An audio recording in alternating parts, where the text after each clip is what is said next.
सभी मनोकामनाओं की पूर्ति हेतु रविवार का व्रत श्रेष्ठ है। इस व्रत की विधि इस प्रकार है। प्रातः काल स्नान आदि से निवृत्त होकर स्वच्छ वस्त्र धारण करें, शांत चित्त होकर परमात्मा का स्मरण करें। भोजन एक समय से अधिक नहीं करना चाहिए। भोजन तथा फलाहार सूर्य के प्रकाश रहते ही कर देना उचित है।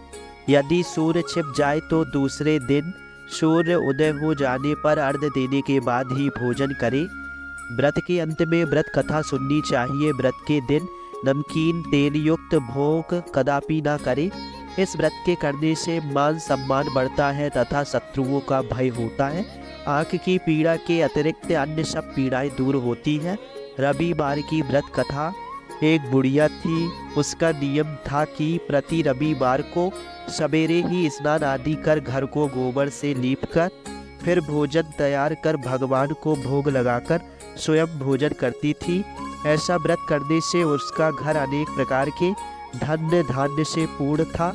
श्री हरि की कृपा से घर में किसी प्रकार का विघ्न या दुख नहीं था। सब प्रकार से घर में आनंद रहता था। इस तरह कुछ दिन बीत जाने पर उसकी एक पड़ोसन जिसकी गौ का गोबर वह बुढ़िया लाया करती थी। इस तरह कुछ दिन बीत जाने पर उसकी एक पड़ोसन जिसकी गौ का गोबर वह बुढ़िया लाया करती थी तथा विचार करने लगी कि यह वृद्धा सर्वदा मेरी गौ का गोबर ले जाती है, इसलिए अपनी गौ को घर के भीतर बांधने लग गई। बुढ़िया को गोबर न मिलने से रविवार के दिन अपने घर को न लीप सकी, इसलिए उसने ना तो भोजन बनाया और न भगवान को भोग लगाया और न ही स्वयं भोजन किया। इस प्रकार उसने निर्जला व्रत किया। रात्रि हो गई और वह भूखी सो गई। रात्रि में भगवान ने उसे स्वप्न दिया और भोजन न बनाने और लगाने का कारण पूछा। वृद्धा ने गोबर न मिलने का कारण सुनाया। तब भगवान ने कहा, माता, हम तुमको ऐसी गौ देते हैं जिससे सभी इच्छाएं पूर्ण होती है, क्योंकि तुम हमेशा रविवार को गौ की गोबर से लीपकर भोजन बनाकर मेरा भोग लगाकर खुद भोजन करती हो। इससे मैं खुश होकर तुमको वरदान देता हूँ। निर्धन को धन और बांझ स्त्रियों को पुत्र देकर दुखों को दूर करता हूँ तथा अंत समय में मोक्ष देता हूँ। स्वप्न में ऐसा वरदान देकर भगवान तो अंतर ध्यान हो गए और वृद्धा की आँख खुली तो वह देखती है। स्वप्न में ऐसा वरदान देकर भगवान तो अंतर ध्यान हो गए तथा वृद्धा की आँख खुली तो वह देखती है कि आंगन में एक अति सुंदर गौ और बछड़ा बंधे हुए हैं। वह गाय और बछड़े को देखकर अति प्रसन्न हुई, उसको घर के बाहर बांध दिया और वही खाने को चारा डाल दिया। जब उसकी पड़ोसन ने बुढ़िया के घर के बाहर अति सुंदर गौ और बछड़े को देखा तो द्वेष के कारण उसका हृदय जल उठा और उसने देखा कि गाय ने सोने का गोबर किया है।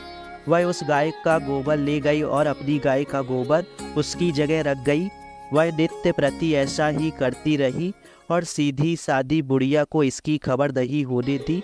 तब सर्वव्यापी ईश्वर ने सोचा कि चालाक पड़ोसन के कर्म से बुढ़िया ठगी जा रही है, तो ईश्वर ने संध्या के समय अपनी माया से बड़े जोर की आंधी चला दी।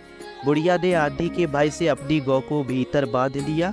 प्रातःकाल जब वृद्धा ने देखा कि गौ ने सोने का गोबर दिया है तो उसके आश्चर्य की सीमा न रही। वह प्रतिदिन गौ को घर के भीतर ही बांधने लगी। उधर पड़ोसन ने देखा कि बुढ़िया गौ को घर के भीतर बांधने लगी है और उसका सोने का गोबर उठाने लगी है, तो वह ईर्ष्या और आय से जल उठी। कुछ उपाय न देख पड़ोसन ने उस देश के राजा की सभा में जाकर कहा, महाराज, मेरे पड़ोस में एक वृद्धा के पास ऐसा गऊ है जो आप जैसे राजाओं के लिए योग्य है। वह नित्य सोने का गोबर देती है, आप उस सोने से प्रजा का पालन करिए। वह वृद्धा इतनी सोने का क्या करेगी। राजा ने ये बात सुनकर अपने दूतों को वृद्धा के घर से गऊ लाने की आज्ञा दी। वृद्धा प्रातः ईश्वर का भोग लगाकर भोजन ग्रहण करने जा रही थी कि राजा के कर्मचारी गऊ खोलकर ले गए। वृद्धा काफी रोई चिल्लाई, किंतु कर्मचारियों के समक्ष कोई क्या कहता। उस दिन वृद्धा गऊ के वियोग में भोजन न खा सकी और रात भर रो रोकर ईश्वर से गऊ को पुनः पाने के लिए प्रार्थना करती रही। उधर राजा गऊ को देखकर बहुत प्रसन्न हुआ, लेकिन सुबह जैसे ही वह उठा सारा महल गोबर से भरा दिखाई देने लगा। राजा ये देखकर घबरा गया और भगवान ने रात्रि में राजा को शब्द में कहा, हे राजा, गाय वृद्धा को लौटाने में ही तेरा भला है। उसके रविवार के व्रत से प्रसन्न होकर मैंने उसे गाय दी थी। प्रातः होते ही राजा ने वृद्धा को बुलाकर बहुत से धन के साथ सम्मान सहित गऊ बछड़ा को लौटा दिया। उसकी पड़ोसन को बुलाकर उचित दंड दिया। इतना करने के बाद राजा के महल से गंदगी दूर हुई। उसी दिन से ही राजा ने नगर वासियों को आदेश दिया कि राज्य की तथा अपनी समस्त मनोकामना की पूर्ति के लिए रविवार का व्रत रखा करो। व्रत करने से नगर के लोग सुखी जीवन व्यतीत करने लगे। कोई भी बीमार और प्रकृति का प्रकोप उस नगर में नहीं होता था। सारी प्रजा सुख से रहने लगी।